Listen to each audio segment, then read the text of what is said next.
Teman-teman ngerasain nggak? 1 minggu terakhir ini pergerakan pasar global cukup wild and crazy. Dan ini penyebabnya adalah Presiden Donald Trump mendadak mengintroduce reciprocal tarif ke 15 negara Asia.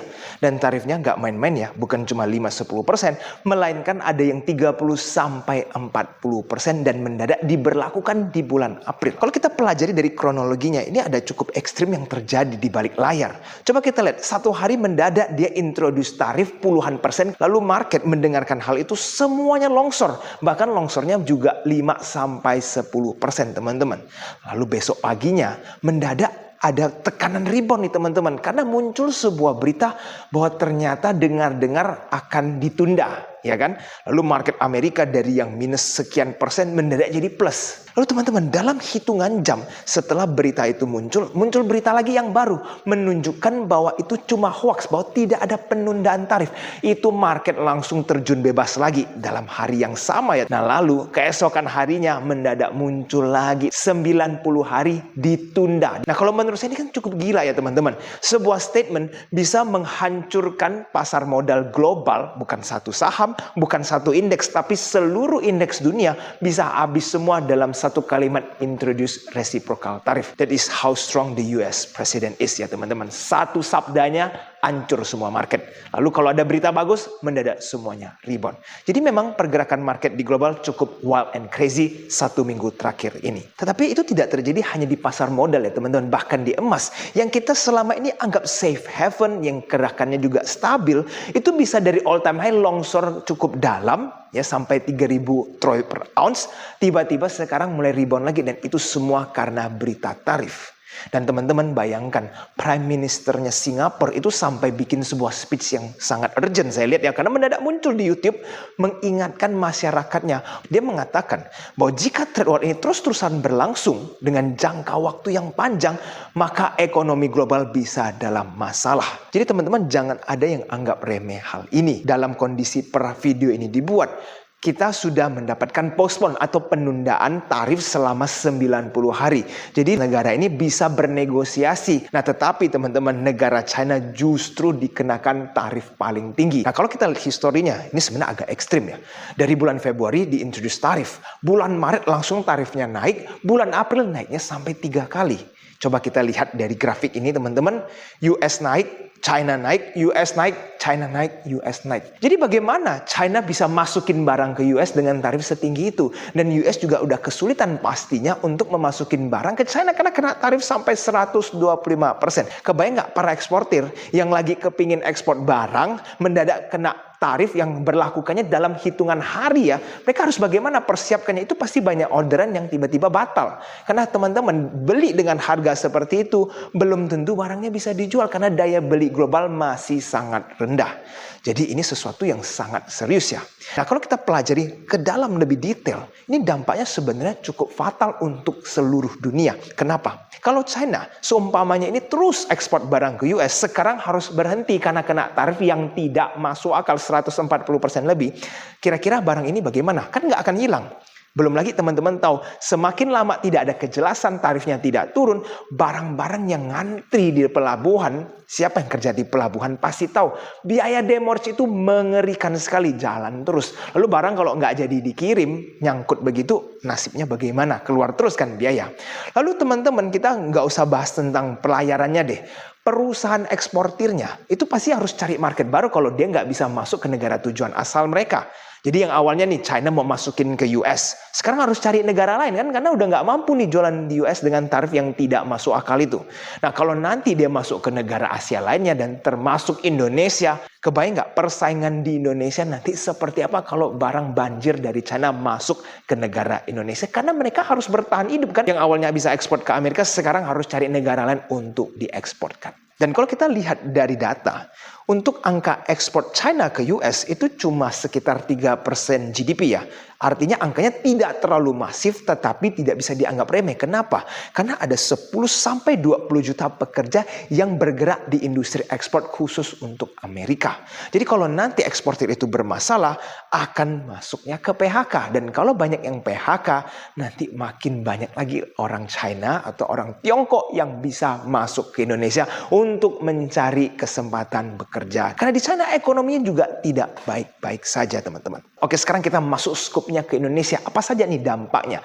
Saya akan mulai dari membahas importir Indonesia dulu ya. Hati-hati. Kenapa? Teman-teman jangan asal-asalan ngestok barang terlalu banyak. Apalagi dolar lagi tinggi. Biaya import kalau teman-teman khususnya bayar pakai dolar akan semakin mahal kan. Lalu kalau teman-teman stok kebanyakan barang, nanti pada saat mau dijual ternyata pada saat itu harga turun. Nah, kenapa bisa turun? Ternyata banjir barang-barang China ataupun US masuk ke negara kita karena mereka udah nggak bisa saling trade kan, masuk ke Indonesia. Ini seumpamanya. Dan kalau itu terjadi, teman-teman bisa rugi. Jadi para importer harus berhati-hati memasuki barang dalam kondisi sekarang. Karena kita nggak tahu nih perang tarif akan separah apa ke depannya.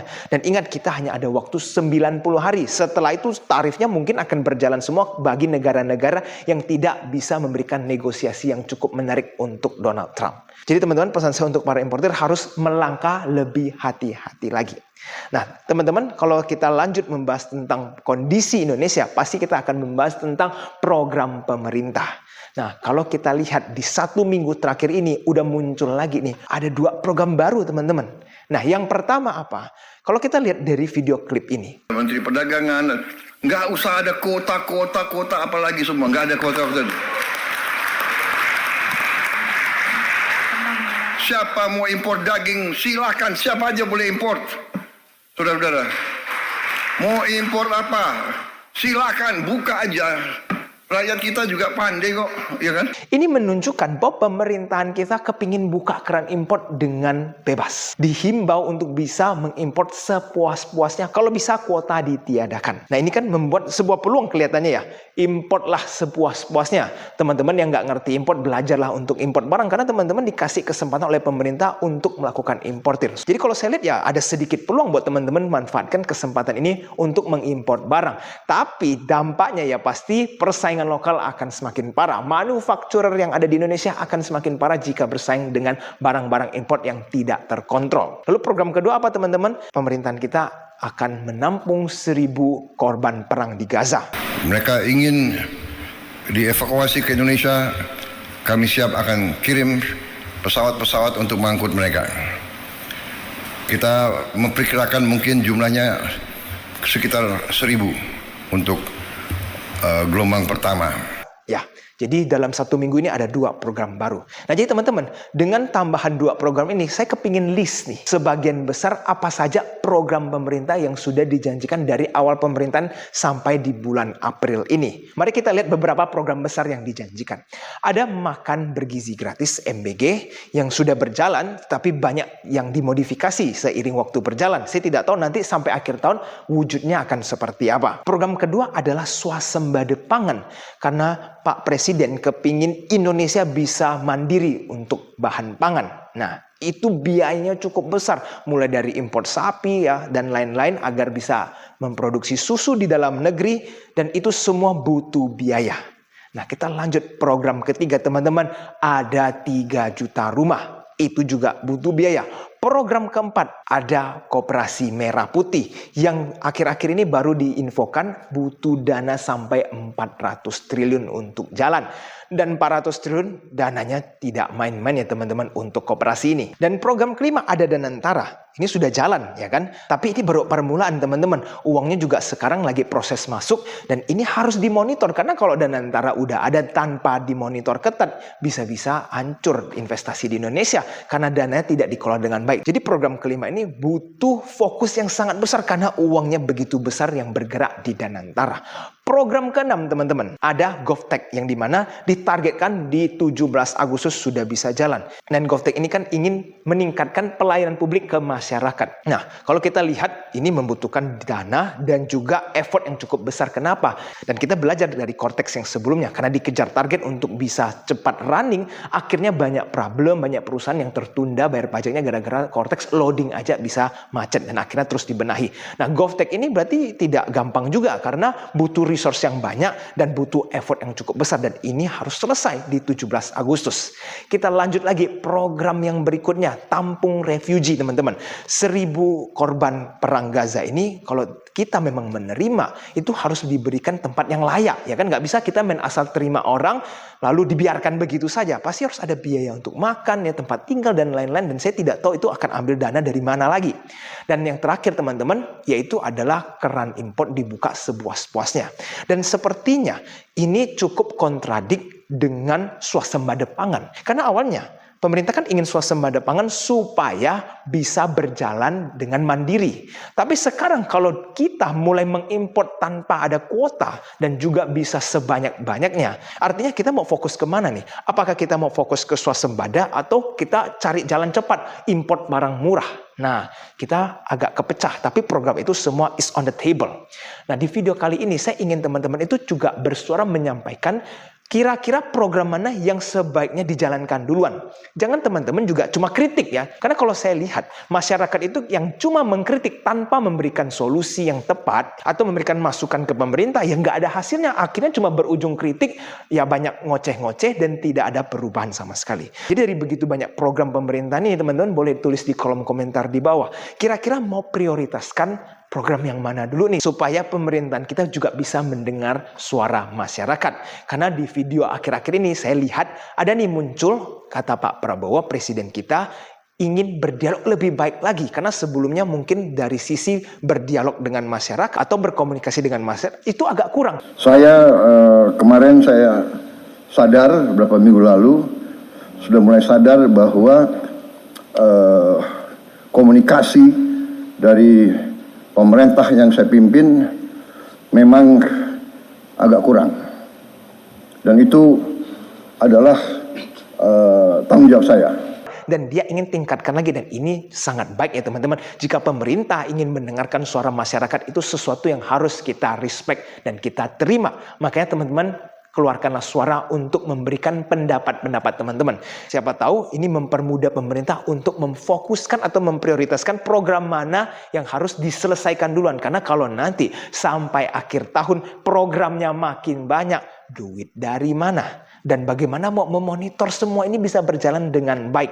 Malah nanti semuanya bisa jadi tidak berjalan dengan maksimal. Ya, jadi share pendapat teman-teman di kolom komentar di bawah. Lalu dengan kondisi market global yang begitu memprihatinkan seperti ini ya, negara-negara lain tuh sudah mempersiapkan diri. Nah, kita di Indonesia sudah mempersiapkan apa saja untuk menghadapi ekonomi yang akan cukup sulit di depan mata. Nah, saya ada lihat sebuah peluang di dunia investasi. Kenapa teman-teman? Kalau teman-teman perhatikan, Donald Trump baru-baru ini itu di-accuse bahwa dia melakukan market manipulation. Sangat wajar bahwa dia itu dituduh melakukan market manipulasi. Karena dia menyampaikan tarif resiprokal ini mendadak, nggak lama bilang batal, tiba-tiba ternyata hoax, ternyata benar, lalu ditunda. Kan sangat gampang tuh untuk memanipulasi pasar. Kebayang nggak orang-orang yang kaya, yang insidernya cukup kuat, dia tahu bahwa Donald Trump akan menyampaikan hal ini, lalu serok begitu banyak di bawah pada saat market panik, lalu pas rebound mereka jual. Hanya dalam 1 minggu itu orang-orang bisa cuan sampai miliaran atau bahkan triliunan. Gara-gara berita tarif tersebut. Nah, jadi kalau seumpamanya, anggap saja memang ada sesuatu yang terjadi di luar sana yang kepingin markdown harga saham global. Nah, strategi kita apa nih? Nah, inilah peluang yang kita bisa manfaatkan. Dan kelihatannya ini sejalan dengan kebijakan buyback saham di Indonesia tanpa RUPS. Dan teman-teman kan juga sudah tahu bahwa di IHSG sekarang banyak perusahaan sudah boleh melakukan buyback tanpa RUPS dan sudah mulai berjalan. Artinya, kalau nanti tiba-tiba market panik langsung koreksi, itu mereka udah bisa mulai serok di harga murah. Dan saya lihat lokal juga akan memanfaatkan kesempatan volatilitas yang tinggi ini. Kenapa? Karena mereka tidak perlu membuang barang dengan banyak untuk memarkdown harga. Nah, biasanya perusahaan itu pada saat ingin buyback, mereka bisa menggunakan cara markdown harga saham nih, supaya mereka bisa beli di harga murah. Tapi dengan adanya market panic seperti ini, jadi market panik, mungkin retail ada yang cut loss di bawah karena ketakutan, akhirnya mereka bisa markdown dengan biaya yang kecil dan justru menyerok pada saat market lagi panik. Dan nanti kalau sudah terkumpul banyak barang di bawah, mereka akan jual lagi di harga saat sudah recover. Jadi teman-teman para investor semua, fokuslah ke blue chip yang lagi liquid. Lalu kalau teman-teman mendengarkan sebuah berita yang buruk dan tiba-tiba IHSG longsor, apalagi blue chip itu bisa minus sampai 5 atau 10% dalam waktu 1 hari, belilah saham tersebut. Dan nanti kalau rebound, langsung teman-teman bisa jual dan lakukan itu terus-terusan sampai setengah tahun ke depan. Mumpung berita ini lagi volatile-volatilenya. Nanti 1 hari positif, 1 hari negatif dan pergerakannya sangat ekstrim. Nah lalu dengan kondisi seperti ini, nggak sedikit orang-orang yang mulai putus asa dan kehilangan kepercayaan dengan pasar modal yang ada di Indonesia. Bagaimana tidak, perbankan aja semuanya terjun bebas. Tapi justru ini sebuah peluang teman-teman. Dan ingat kata-kata saya, IHSG tidak akan dibiarkan saja. Kenapa? Karena sudah ada bukti nyata teman-teman, bahwa perusahaan konglomerat, perusahaan besar semua itu diizinkan untuk buyback. Dan untuk melakukan buyback ini butuh duit asli ya. Mereka gelontorkan uang asli triliunan rupiah hanya untuk beli kertas saham kan. Jadi kalau mereka sudah nanti menggunakan 1 tahun ke depan untuk buyback barang-barang di bawah, mereka akan ada kepentingan untuk menaikin sahamnya supaya mereka uangnya nggak nyangkut semua. Dan disitulah menunjukkan bahwa IHSG itu belum dilupakan oleh negara Indonesia, bahkan juga oleh pemerintahan kita. Walaupun kita sering dengar di dalam media bahwa kelihatannya pemerintahan kali ini tidak begitu peduli dengan market kita, tetapi dengan kebijakan-kebijakan yang kita lihat di BEI, boleh buyback dan ada hal-hal lainnya, itu menunjukkan bahwa dunia di IHSG ini masih akan dinamis dan kedepannya masih akan ada banyak kepentingan untuk dinaikin harga sahamnya. Jadi kalau ada dari antara teman-teman yang ketakutan dengan saham, itu sudah kemakan fear oleh berita ya. Dan teman-teman masih ingat nggak COVID? Pada saat COVID itu mencapai puncak ketakutan, di mana global berpikir sudah mau kiamat. Bayangin ya, semua shutdown, ekonomi nggak jalan, ya kita disuruh di rumah, nggak bisa kerja. Gimana orang nggak takut? Itu semua uang ibaratnya akan ditarik dari bank, dari pasar saham, semuanya untuk diamankan agar bisa bertahan hidup. Nah sekarang kalau kita lihat, ketakutan itu mulai muncul kembali dengan adanya trade war secara skala global. Nah, kalau semuanya sudah takut, Asia takut, Eropa takut, Amerika takut, ini sudah fear-nya mulai merata. Dan kita sudah hampir mencapai di titik penghujung puncak ketakutan. Jadi kalau teman-teman yang sudah memahami tentang fear and greed, sudah saatnya teman-teman menumpuk cash yang banyak agar bisa serok barang sebanyak-banyaknya di harga murah. Bukan sekarang, tetapi sudah dekat. Mungkin di awal tahun depan atau di akhir tahun ini kita sudah bisa mengumpulkan banyak barang bagus di harga yang murah. Saya masih ingat di era COVID, banyak sekali orang kaya baru gara-gara saham. Kenapa? Karena waktu itu indeks kita longsor dan terjun bebas. Lalu orang lihat nih, wah banyak sekali barang murah dan baru mulai belajar beli saham. Karena pada saat itu jumlah SID tidak sebanyak sekarang ya. Sekarang retailnya sudah mulai banyak. Nah pada saat COVID itu teman-teman mau beli saham gorengan, mau beli blue chip, mau beli apapun semuanya cuan karena indeks sudah begitu rendahnya. Karena fear-nya sudah mencapai titik puncak. Nah ini kelihatannya akan terjadi sekali lagi. Jadi kalau teman-teman kelewat masa ini sangat disayangkan. Dalam 10 tahun market itu bisa longsor paling 1-2 kali yang gede. Dan kita sudah mengalami ini sekarang. Jadi kalau teman-teman tidak manfaatkan itu sangat disayangkan. Dan teman-teman ya jangan fanatik juga. Investasi saham kan nggak cuma di Indo. Investasi saham itu bisa ada di US. Zaman sekarang mau beli saham US itu gampang. Bisa lewat pintu, lewat peluang. Dan kalau teman-teman yang mau beli futures bisa lewat MEFX ya. Nah buat teman-teman yang kepingin bertanya-tanya nih, bagaimana cara beli saham US? Bisa klik link di bawah ya teman-teman. Pastikan chat di admin ataupun teman-teman bisa nih join di Telegram Smart Room untuk diskusi secara gratis dengan saya setiap hari Minggu jam 8 malam. Tinggal klik linknya di kolom komentar di bawah. Lalu mungkin ada yang bertanya teman-teman, kok bagaimana dengan cryptocurrency? Nah, saya akan sampaikan di video hari ini teman-teman. Untuk cryptocurrency, just focusing on Bitcoin and forget about the rest ya teman-teman. Jadi begini, saya akan menyadarkan teman-teman terlebih dahulu. Untuk kripto yang benar-benar akan dipakai untuk seluruh dunia bertransaksi di suatu saat nanti di masa depan hanya Bitcoin. Bukan koin-koin micin, bukan koin lain-lainnya. Karena Bitcoin yang benar-benar ditambang secara serius di seluruh dunia. Nah jadi kalau teman-teman kepancing ya dengan cerita-cerita, kok banyak loh orang yang menjadi kaya mendadak gara-gara beli koin micin. Uangnya kali 100, kali 500, ada yang bahkan kali belasan ribu. Dan teman-teman harus tahu dulu bahwa kripto micin itu seperti judi. Kenapa seperti judi? Opsinya kan begitu banyak. Teman-teman kalau bisa dapat seperti itu, harus mendapatkan kesempatan beli di bawah, dan pada saat dia naik ada cerita-cerita teman-teman jual di atas. Dan cara teman-teman untung hanya dengan berjualan ke orang yang mau beli di harga lebih tinggi. Teman-teman nggak dapat dividen yang jelas, tidak ada use case yang jelas, dan tidak bisa ditransaksi untuk beli apapun.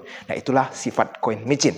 Jadi kalau teman-teman yang nama sifatnya seperti itu, kan sama seperti judi. Teman-teman kalau pergi kasino main roulette 15 kadang menang, ada yang nomor 0. Jadi kalau teman-teman kebetulan masukin duit di satu angka lalu menang, teman-teman kan ya laki pada saat itu. Ya, orang yang nggak dapat kan mikir, wah enak sekali ya bisa cuan. Tapi padahal itu kan sebenarnya hoki. Sama dengan koin micin. Pada saat teman-teman kebetulan dengar cerita bagus dan dapat untung dari koin tersebut, cuannya banyak, ya untungnya banyak. Tapi apakah bisa terus-terusan lakukan? Ya tidak bisa kan teman-teman, pada saat itu termasuk hoki. Dan anggap deh teman-teman suatu saat menang dari kripto micin. Ya, uangnya dari 50 juta jadi MM-an. Lalu dengan mindset seperti itu, saya yakin uangnya nggak bisa dipertahankan. Kenapa? Karena teman-teman ngerasa gampang sekali uang 50 juta bisa jadi uang 5M contohnya. Lalu teman-teman kepingin lagi kan 5M mau digulung jadi 50M atau 500M kan dengan cara yang sama. Tapi ternyata teman-teman cuma laki atau hoki doang saat itu. Akhirnya dari yang uang MM-an ini habis pelan-pelan ya, dimakan sana sini dan kembali lagi menjadi nothing. Buat teman-teman yang memang kepingin investasi secara serius untuk masa depan, fokuslah ke Bitcoin. Lupakan tuh semua koin-koin yang gak jelas lainnya, karena itu sebuah sifatnya spekulatif dan bahkan sudah mendekati kayak judi. Dan sebagai penutup teman-teman, buka mata lebar-lebar untuk lihat peluang investasi di pasar modal ya teman-teman, di saham Indonesia maupun di saham Amerika. Apalagi kalau S&P 500 atau Nasdaq nanti bisa longsor lebih dalam lagi, mungkin dikarenakan ada berita-berita baru yang menghancurkan sentimen pasar di Amerika. Kesempatan emas itu teman-teman bisa ambil. Ingat, Warren Buffett aja udah ngumpulin cash sebegitu banyak untuk mempersiapkan momen-momen genting ini supaya dia bisa serok masif di harga bawah. Jadi teman-teman mesti ngikut tuh jejak Warren Buffett yang memang sudah jelas track recordnya yang benar-benar kaya teman-teman. Dan dengan cara bukan judi dan berspekulasi di saham-saham nggak jelas, tetapi fokus di fundamental yang bagus dan juga ada dasarnya. Dan buat teman-teman yang ingin belajar lebih banyak lagi tentang dunia investasi saham, pastikan ikutan Smart Room, itu gratis teman-teman, tinggal join di Telegram dan linknya akan saya cantumkan di kolom komentar di bawah. Jadi teman-teman kedepannya dengan kondisi ekonomi yang seperti ini, jangan sembarangan gunakan duit teman-teman, apalagi tabungan yang sudah teman-teman sisihkan begitu lama. Teman-teman mikir nih mau muterin uang di bisnis apalagi, agak hati-hati. Kalau kita sudah lihat kedepannya ekonomi akan cukup lambat ya, emas aja terus-terusan all time high, menunjukkan bahwa ketidakpastian ekonomi ini terus berlanjut. Nah teman-teman itu mau bisnis apa? Kalau teman-teman mau bikin bisnis baru dengan koneksi yang seadanya, modal seadanya, pengalaman seadanya, itu kemungkinan besar akan bangkrut. Jadi teman-teman bukannya memperbanyak pundi-pundi aset, malah abisin pelan-pelan karena mikirnya mau buka bisnis baru biar omsetnya nambah. Bukan omsetnya yang nambah, malah teman-teman abisin tabungan teman-teman karena kondisi ekonomi ini cukup sulit. Nah kalau teman-teman yang kepingin nih agresif ekspansi di mana-mana, daya beli global juga lagi sulit. Dan teman-teman harus tahu bahwa untuk ekonomi pulih butuh waktu yang panjang. Nah, tapi kalau di dalam aset finansial itu bisa rebound duluan sebelum ekonomi realnya bergerak. Jadi teman-teman manfaatkanlah kesempatan ini. Ingat sekali lagi, crash di dalam market itu tidak terjadi setiap tahun. Hanya 10 tahun datang 1 atau 2 kali. Make sure manfaatkan peluang ini. Oke teman-teman, video hari ini sampai di sini dulu. Jika teman-teman merasa bermanfaat, share video ini ke keluarga ataupun ke teman-teman lainnya supaya mereka juga bisa mendapatkan manfaat setelah menonton video ini. Sampai jumpa di video selanjutnya. I'll see you again next time. Bye-bye.